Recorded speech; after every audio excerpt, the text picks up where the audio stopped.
ci leneen beneen coow boo xamante ni dafa am au niveau de l'Assemblée nationale nekk sax suñu dernier point ndax waxtu bi mi ngi dem modification article L29 L30 en tout cas jur na coow avant président tam am na ci perception de nee na comprendre démarche bi député yu Pastef fi def. xam nga lan moo gën a kan mooy gumba dëgg ah. kan la ki ne bëggumaa gis kooku mooy benn gumba kooku mooy bëggumaa gis. N'est-ce pas que président moo ne woon avant fin du mois avant fin trimestre la mooy trimestre de 3 mois maanaam janvier février mars donc avant fin mars dina fekk ñu mettre en application toutes mes résolutions n'est-ce pas moo ko wax de léegi mars moo amee la moo def amu si dara léegi aussi n'oublions pas aussi que les députés le président est élu mais les députés sont élus ni ñu leen des députés falul boppam de dañ ko fal ak carte am nañu ay prérogatives yi lañ constitution may justement oui te n'oublions pas aussi dañuy politique donc lépp loo xam ne tey tout le monde sait que candidature Ousmane Sonko ñi nekk de bonne foi kenn mënu ko werante le président l'a dit lui-même mais ak ñaari articles yooyu ça crée toujours un doute qui va alimenter un débat mais loolu il faut couper court à ça et que c'est un débat négatif qui sert pas Sonko tout le monde sait que lii mooy dëgg bi que parce que Sonko va voter aux législatives il n'est pas candidat il n'est pas député fan la jaar donc c'est réglé mais on est en politique et puis Sénégal loi ak justice attends-toi à tout mandat Macky Sall war a ne ko ce qui est impossible là-bas fii la ñu gis cour benn ay conseillers ne li liste bi moitié bi baax na waaye génn gi baaxul fii la am Sénégal alors que këyit la rek waaw fii la am Sénégal yu bëri gis nañ ko fii donc fii bu la dara bett ak nguur donc léegi aussi ñoom c'est des hommes politiques aussi ils ont un leader dañ koy protéger mooy dina matte du matte yëpp bu dugal sa loxo ñoom wóor na leen il est éligible mais fii dañoo bari pexe justice mun nañ créer ay wax ay créer fii ay non c'est-à-dire coow bi on perd du temps ba pare aussi n'oublions pas 6 mois avant les locales on pourra plus changer les motifs avant à moins consensus Sénégal dox mu consensus tey Diomaye bu ne deful projet de loi de avant projet de loi waaw moom la joxe deful avant projet maanaam léegi li jiitu projet avant loolu nekkul sax projet avant projet ñu ngi waajal projet donc avant projet baa ngi nii waxtaan leen si jëlaw ko léegi yow bi nga soog a fale ñëpp dajale ko ne waaw ñun kat lii d'accord nañ si lii d'accord nañ ci yaa rapport non nga toogal ba tey ne ak kat li kat waxtaaneel encore lii loo xam ne wax nañu bu féetee boor amul sens loolu ça veut dire que tu crées un dilatoire pour que daa mel ni tu veux créer un dilatoire la mooy dilatoire bi mooy xaar ba nga xam ne affaire bi jege na mu def 6 mois ñu ne maintenant on ne peut plus rien changer léegi maintenant moom atome mooy il va avoir l'épée de Damoclès sur Sonko tout le monde sait qu'il est candidat il est éligible mais le fait que du moom moo koy posé mais ces oies et autres là ça va être un débat malsain qui va polluer l'atmosphère et pendant ça là on peut faire autre chose. donc président foofu dafa bëgg a tendre piège. ah bien sûr la majorité non quelle majorité. tey majorité bi nga xamante ni. parlement gouvernement oui du parlement waaw. oui waaw non Sonko la bëgg a tendre piège waaw. Sonko la bëgg a tendre piège waaw mooy léegi créer épée Damoclès moom nee na Sonko day falu. waaw te moom nee na moom. waaw mais amul sikki sàkk si éligibilité bu Ousmane Sonko comment il peut tendre un piège. c'est pour endormir les gens yow Diomaye léegi ñu ngi commencé tàmm. léegi day wax ne weex na suuf mu wax ñuul na ñu ngi commencé tàmm nag wax dëgg yàlla ñu ngi commencé tàmm léegi bu tey bu ne weex na bu soo am lu ñuul na ñu ngi commencé tàmm n'est-ce pas donc léegi il faut se donner à tout c'est à la guerre comme à la guerre on est dans un champ politique bu ñu ko fàtte c'est pas un conte de fées idéal non les députés c'est des hommes politiques les députés ils ont un leader qui s'appelle Ousmane Sonko les députés vont tout faire Sonko était contre Sonko était contre. waaw mais député yi ñu ne contre ou pas ñu on fait ce qu'on a à faire et c'est la responsabilité de le protéger c'est le leader Sonko était contre mais il faut le faire même Sonko bi mu soulevé ba affaire rabattre bi. c'est une question d'honneur parce que aussi nit day am code d'honneur li ñu ma jiiñ dans aucun pays du monde qui se respecte doo yóbbee nit pour 200 000 francs dans aucun pays qui se respecte même soo ko affaire duñu la gëm donc c'est des choses comme ça. ce honneur da nga koy laver mais bu dee affaire kii bi. L2 L29 L30 boobu. c'est tout le débat c'est ça léegi ñi xam ne Diomaye dafay louvoyer ñu ne maintenant léegi pour couper court à ça nañ ko fa dem mu jeex. kon ça veut dire que est-ce que du dañu jot peut-être information boo xamante ni. soo jot information parce que xam nañ si nga jëm politique la li muy wax aussi. soo doon nekk leen day nit aussi da ngay lire ay système xam nga war naa sànq ne Diomaye ëllëg bu ñu nee day bokk congrès Pastef nañ ko fal bu mu la bett bu subaa créé Pastef bis mu la bett loolu xam nga ko mais aussi da nga jëm on fait des projections di gis benn mouvement. mun lii kat logiquement fii la war a jëm mun nga juum mais logiquement boo defee lii y a pas d'acte innocent surtout en politique Diomaye lu mu wax yi mu wax c'est calculé et puis c'est un langage qu'il répète mooy le passé est en crise mooy c'est moi qui ai tout fait mooy fi ñu jëm baaxul c'est pas innocent et puis ñi ko woon ñëpp ils ont le même langage c'est pour préparer les gens ëllëg bu ñëwee ñu ne oui c'est vrai waxoon na ko la nit ñi dafa ñu aussi. oui quand il a demandé une rélecture foofu tamit. coow rélecture loolu moo na bañ am parce que.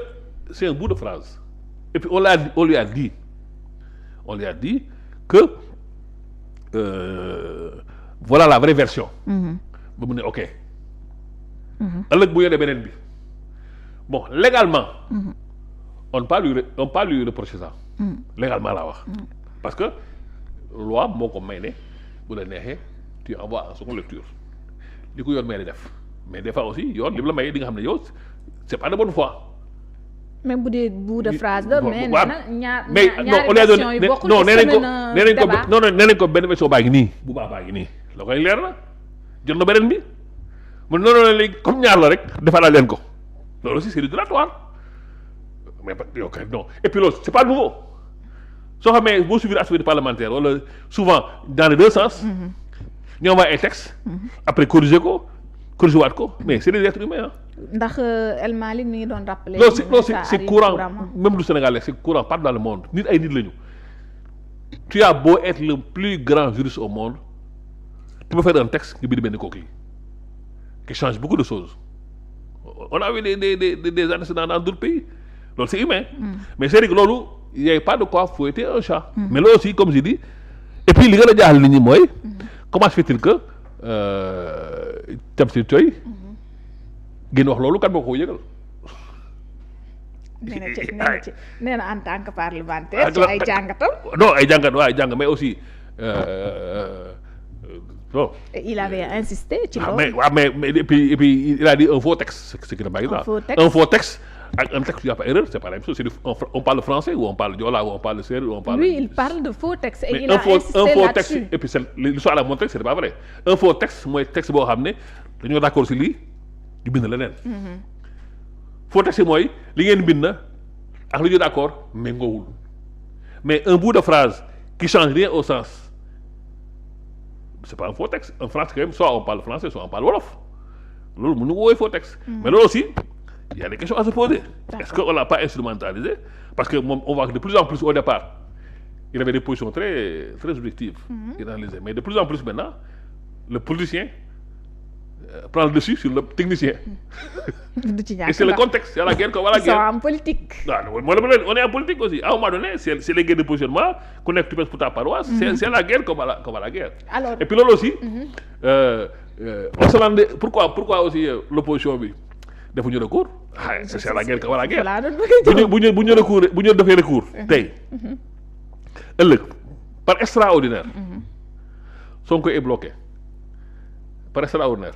Donc Diomaye a les roues libres il fait ce qu'il veut ñoom arrangé wu leen xam lu ñu bëgg Diomaye soxla leen te balaa Diomaye soxla leen Sonko taxaw ba xam ne Diomaye Sonko moo ko tere nelaw.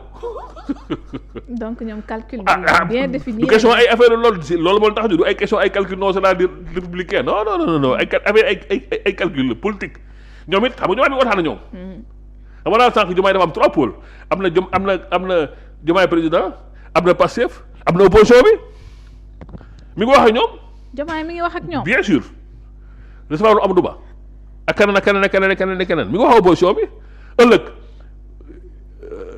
bu dee Sonko dafa sampu ñoom ñëpp lay woo ne leen kaay leen ñu xeex Sonko mais su boobaa opposition bu ñëw mais bu Sonko écarté Diomaye amatul ku mu ragal. soxla opposition bi.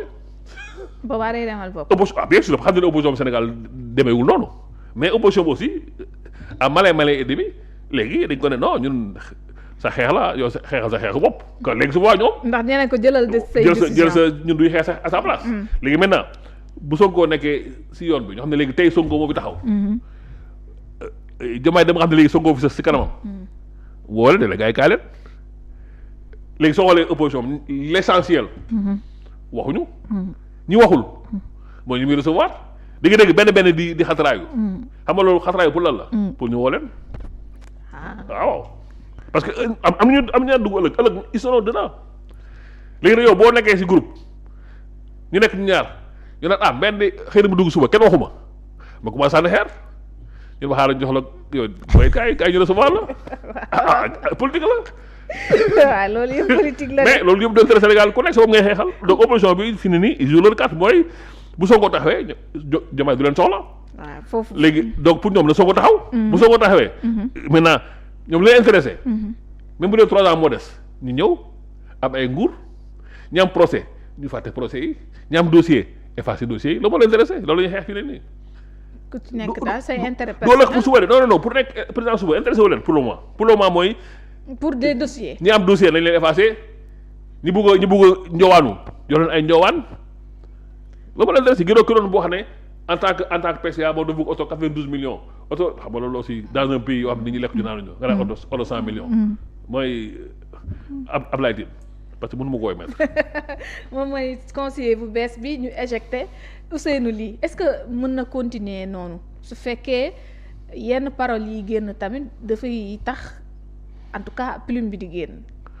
non plume bi daam ñu ko moom plume ñu ko moom mooy ñëpp ñi nga xam ne parce que plume bi mënul génn ñëpp à la fois parce que day gauche. mais soo xoolee yi muy génn benn direction la képp koo ne Sonko nga faral sampu da lay écarté te pourtant bu dee il était cohérent di jaay ngor man bu doon gannaaw yàlla. diw moo nekk président même boo ko rek jox ma dàq la waaw parce que gannaaw yàlla li ma am kenn may ma ko kenn mënu ma ko may mu sama papa mu sama yaay muy keneen nit ma moo may yàlla moo jaar si moom donc ku ko xool sax ma dàq la parce que li ñuy wax redevable à vie. waaw loolu mooy loolu ngor dëgg loolu la. mais ngor aussi du à géométrie variable bu la arrangé nga ngor. ngor aussi mooy ki taxawoon démb. taxal suuf candidature Ousmane Sonko. tey nga jóg sa coalition Issa Sall loolu ça pose question d'éthique.